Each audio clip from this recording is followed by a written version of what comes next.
अब आप लोग बताओ, क्या उत्पत्ति भी वेद व्यास ने की? बताइए, क्या उत्पत्ति भी वेद व्यास ने करी?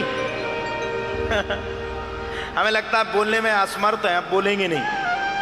सब माताएं बहनें कसम खा गई कि भाड़ में जा, तू ऐसा प्रश्न करता है कि लौट करके मेरे को फंसा देता उसमें। लिखा किसने? ठीक है, बोला वेद व्यास जी ने, लिखा गणेश जी ने, लेकिन उत्पत्ति भी क्या वेद व्यास ने करी? ये समझने योग्य प्रश्न है, ये गहरे प्रश्न है।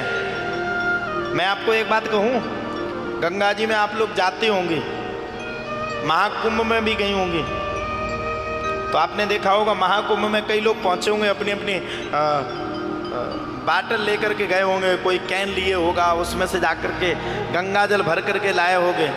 आप लोग बताओ, पूरा विश्व गया, स्नान किए, सब जल लेकर के आए, उसमें अमृत है, सब लेकर के आए, लेकिन क्या गंगा जी घट गई? घटी? घटी? नहीं घटी। ऐसे ही भागवत भी महासागर है, यथा सागर है। इसको जितना सुन लोगे ना, जितना समझ लोगे ना, जितना विचार कर लोगे ना, उतना ही कम है। देखो ना आप, भागवत वेद व्यास ने नहीं लिखी, वो वेद व्यास ने उत्पत्ति नहीं की। अहमेवा समेवाग्रे नान्याद्य ससात् परम् पश्चाद हम यदेत योग शिष्य। अब बताओ, कह रहे भागवत जी की कथा वेद व्यास जी महाराज ने बोली है, उत्पत्ति ने की। किसने की? बोले इसकी उत्पत्ति स्वयं ब्रह्मा जी ने की। अब बोले महाराज ब्रह्मा जी ने करी तो फिर वेद व्यास जी कब सुन रहे थे? बोले ना ना ना ना, वेद व्यास ने ब्रह्मा जी के मुख से नहीं सुनी। भागवत में कितने श्लोक है पहले तो ये बताओ, कितने हैं? सबको पता है 18,000। लेकिन जब ब्रह्मा जी ने ये भागवत की संहिता किसी को दी, पहले किसको दी? ब्रह्मा जी ने सबसे पहले भागवत की संहिता नारद मुनि को दी साहब। किसको दी? नारद। और मात्र 4 श्लोक थे, 4।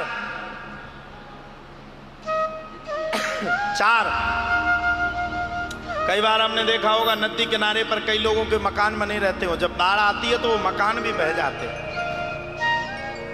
उसी प्रकार भागवत भी यथा सागर है। वेद व्यास जी महाराज तो चिंतित बैठे थे, 4 वेद 6 शास्त्र 17 पुराणों को लिख चुके थे, चिंता में बैठे थे। उन्हीं 4 श्लोकों को नारद मुनि ने जाकर के श्री वेद व्यास जी महाराज को दिए, वो 4 श्लोक। और जब वही 4 श्लोक वेद व्यास जी महाराज ने अपने शिष्यों को, वेद व्यास जी को जाकर के दिए, तो वेद व्यास ने 4 श्लोकों की व्याख्या करते करते करते करते करते बोलते बोलते बोलते बोलते बोलते 18,000 श्लोकों से बद्ध श्रीमद् भागवत जी की कथा को बोल दिया। ये है सनातन, इसको कहते हैं साहब सनातन। ये है परफेक्ट, ये हमें जीना सिखाता है, ये हमें हमारी जड़ बताता है। जड़ चेतन जग जीव जग सकल राममय जान, बंदो सबके पद कमल सदा जोरे। ये जड़ सिखाता है। जब ये पूरे श्लोक लिख गए, जब श्लोकों से बद्ध भागवत जी की कथा हो गई, जब पूर्ण कथा होकर के आगे श्री शब्द आया, जब भागवत लिख ही रहे थे, इतने में माता लक्ष्मी भी वेद व्यास के सामने प्रकट हो गई।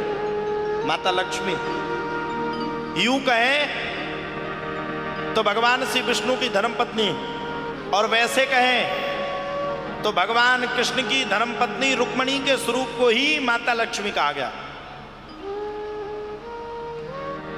माता लक्ष्मी प्रकट हो गई। वेद व्यास जी महाराज ने देखा, अरे वाह, आप तो बड़ा सौभाग्य का विषय है, माता लक्ष्मी का शुभागमन हुआ है। हमारे तो कई जन्म के पुण्य आज उदय हो गए। वेद व्यास जी महाराज बैठ गए, जाकर के विराजमान हो गए। अब वेद व्यास जी महाराज ने हाथ जोड़ करके पूछा, मैया आज आपका आगमन हुआ, बड़ा अच्छा लगा, लेकिन मां मैं आपसे पूछना चाहता हूं किस प्रयोजन के द्वारा आज आपका वेद व्यास की कुटिया में आगमन हुआ। गणेश जी भी बैठे। माता लक्ष्मी ने कहा, वाह, मेरे पति की कथा को लिखा जा रहा है और मैं ना आऊं फिर कौन आएगा। वेद व्यास ने कहा, बिल्कुल सही कहा मैया, मैं तो भागवत को लिख रहा हूं। माता लक्ष्मी ने कहा, वेद व्यास मुझे तुमसे नाराजगी है, मैं श्री को बता रहा हूं, श्री क्यों लिखा भागवत में, पहला शब्द बता रहा हूं फिर अंदर जाऊंगा।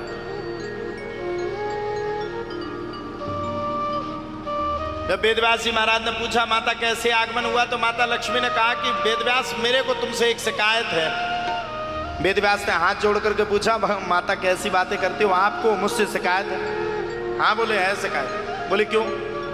बोले तुमने मेरे पति की कथा लिखी लेकिन मेरा नाम नहीं लिखा। वेदव्यास कहते, कैसी बात करती हो मैया, भागवत के अंदर एक एक श्लोकों में आपका नाम लिखा गया है। अच्छा सही बात बताओ, भागवत पहले बचने लगती और हाथ में पैसा ना होता तो क्या भागवत पूरी हो जाती? आप बताओ, हो जाती? हाथ में लक्ष्मी ना होती तो क्या कथा पूरी हो जाती? अब प्रवीण जी से पूछो कितना गया होगा। हम तो आकर के बढ़िया एसी की हवा मार रहे हैं, तुम लोग कूलर की हवा मार रहे हो। पीछे बैकग्राउंड भी अच्छा लगा। धन्य उनकी पत्नी जो कुछ नहीं कहा। किसी और की पत्नी होती तो तुरंत कहती पागल हो गए क्या, कौन से बाबा के चक्कर में पड़ गए, 1 करोड़ रुपया को धुआं उड़ा दिया तुमने। उनकी धर्म पत्नी ने कुछ नहीं कहा। हम तो कल आपको देखा तो हम रात भर से यही सोच रहे कि धन्य है, ऐसी पत्नी भगवान सबको दे। कुछ भी नहीं कहा। अच्छा आप लोग बताओ, किसी का पति 1 करोड़ रुपया कहां पे लगा रहा हो तो पत्नी रोकेगी नहीं? पागल हो गए हो, कौन सा बाबा पकड़ लाए हो, किसके चक्कर में पड़ रहे हो, ये सब क्यों कर रहे हो? कथई करवानी है तो एक काम करो, फ्लैट में बैठ के करवा लो, वहां क्यों करवा रहे हो? है कहेगी कि नहीं? कहेगी। लेकिन इनने नहीं कहा, शायद आपने सुन नहीं पाया, वो फोन में व्यस्त हो गई थी। मैं बता रहा हूं, मैंने ये कहा कि धन्य है ऐसी पत्नी जिसने कुछ नहीं कहा। नहीं तो आज की पत्नी होती वो 10,000 तो देने नहीं देती, तुमने तो 1 करोड़ देने दिए। मैं बैठा, मैंने पूछा, मैंने कहा पंडाल कितने का है? प्रवीण जी बोले पूछो मत। अब हमने कहा क्यों? बोले आपकी आंखें फटी रह जाएंगी। बाद में मैंने पंडाल वाले से पूछा, मैंने कहा कितने में? बोले अभी पता नहीं, लाखों में गिनती है। हम सब तो बैठ करके यहां पर आनंद ले रहे हैं। ये हुआ कैसे, आया कैसे? लक्ष्मी की वजह से। कथा हम सब बैठ करके यहां पर सुन पा रहे हैं, किसकी वजह से है? लक्ष्मी की वजह से, है कि नहीं है? और माता लक्ष्मी ने कहा, वेदव्यास तुमने मुझे भागवत के अंदर रख दिया, मेरा नाम अंदर तुमने डाल दिया, मेरा नाम अंदर लिख रहे हो। कुछ समय के बाद कलयुग आने वाला है, ऋषि जी महाराज जन्म लेने वाले हैं, जापानी पार्क में कथा होने वाली है, प्रवीण जी यजमान बनेंगे। लक्ष्मी नहीं होगी तो काम कैसे होगा?